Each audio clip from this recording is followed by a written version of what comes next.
So now that you've filled out your Thomas Kilmann conflict grid, let's talk about it. Conflict is important in times of change, actually by the very nature of change. Because of change, what you want in your change may be over here, and what other people have been doing and what they want may be over here. And you may be pulling at each other because you don't want the same thing. So Thomas Kilmann is an interesting way for us to look at how people react in times of change. And there are 5 basic styles we're going to look at. Before we do that, it's important to know 2 new words. One is cooperativeness, and the other is assertiveness. Cooperativeness is actually how you are ready to meet other people's needs, and assertiveness is actually how much you want to meet your own needs. And let me show you this now on the Thomas Kilmann grid. Along this axis, we have assertiveness. Lower assertiveness, less likely to meet my own needs, and highly assertive, very likely to meet my own needs. Along the bottom, we have cooperativeness, which is actually meeting other people's needs. At this end of the grid, we have higher cooperativeness, which means I really want to meet your needs and maybe put my needs aside. And at this end of the grid, we have somebody who might not want to meet their own needs or other people's needs, and we're going to discover that style now. So now that we've talked about the basics of the Thomas Kilmann grid, let's discover it on a human size. And to do that, in a moment, I'm going to ask my colleague Damien to come demonstrate this with me. And before we do that, let's place the 2 words where they belong. First of all, along the axis at the bottom, we're going to place the word cooperativeness. Meaning at this end of the style, we have less cooperative behavior, and at this end of the style, we have more cooperative behavior. And along this side, we're going to place the word assertiveness, meaning that at this end of the scale, we have less concern for yourself, and at this end of the scale, we have more concern for yourself.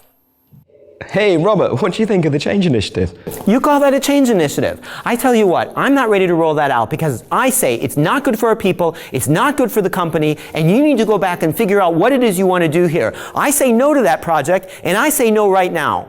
I think we need to stop this project now. Hey, Robert, what do you think of the change initiative? The change initiative. Well, I mean, it's okay. I personally would have done it a little bit differently because I think we could do it differently. And, you know, at the end of the day, it's not really so much about what I want. I need to put that aside. It's really what the company wants us to roll out. I really think we could do it differently, though. And again, that's just my opinion.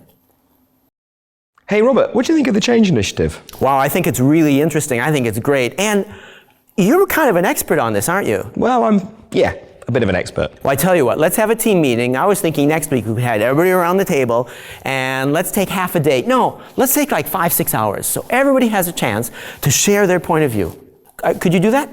Possibly. Let's talk about it a bit more. Yeah, let's do a whole day meeting. Okay. Hey, Robert, what do you think about the change initiative? Damien, did you used to wear glasses? Once upon a time. Oh, I knew something had changed about you. And Robert, I really do want to talk to you about the change initiative, so what do you think? I just don't think now is the time to talk about that. You know what I say? I say let's come back to it when things have calmed down.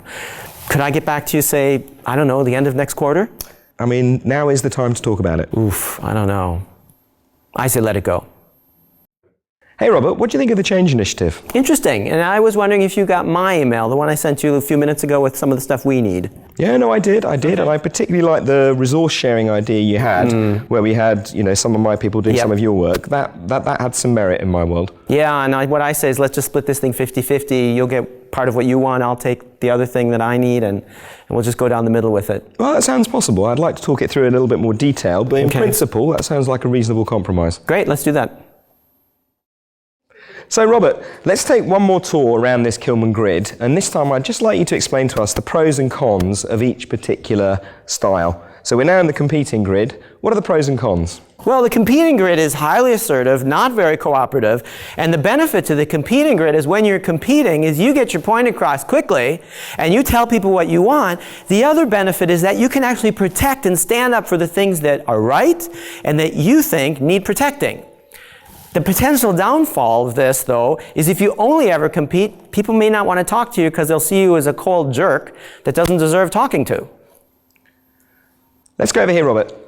Okay, this is the accommodating style. So, pros and cons of accommodating. Accommodating is another wonderful style. It's highly cooperative and not very assertive. And the nice thing about accommodating is that you're the oil that smooths over the water. You're the person at that meeting that helps get things done. It's a very smooth style over the rough times. The problem with accommodating is if you only do this, you become kind of like the doormat of the league. And you need to leave your concerns aside, and you're never heard by anybody. So where to next? Well, let's go up to collaborating.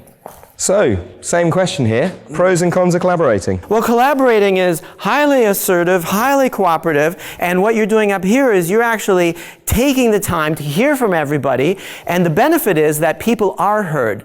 The downfall of this style, and the significant downfall of this style, is that it takes time. And if you don't have time, you need to use a more competing style to get the point across.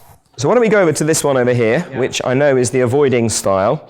And I must say I'm struggling to see the benefits of avoiding. Right. A lot of people say that avoiding, they're like not happy to be in avoiding. Avoiding is a wonderful style because it's low on assertiveness, low on cooperativeness. What it means is that you can actually make a decision. You can see the bullet coming, and you can take a step back and say, do I want to fight that battle right now? And if you do, you step into another box. And if you don't, you take a step back and you let it go. And finally, what do we have here in the middle? We have compromise, and compromise is actually 50-50 in the middle of everything, assertiveness and cooperativeness, and it means you get something and it means you give up something at the same time.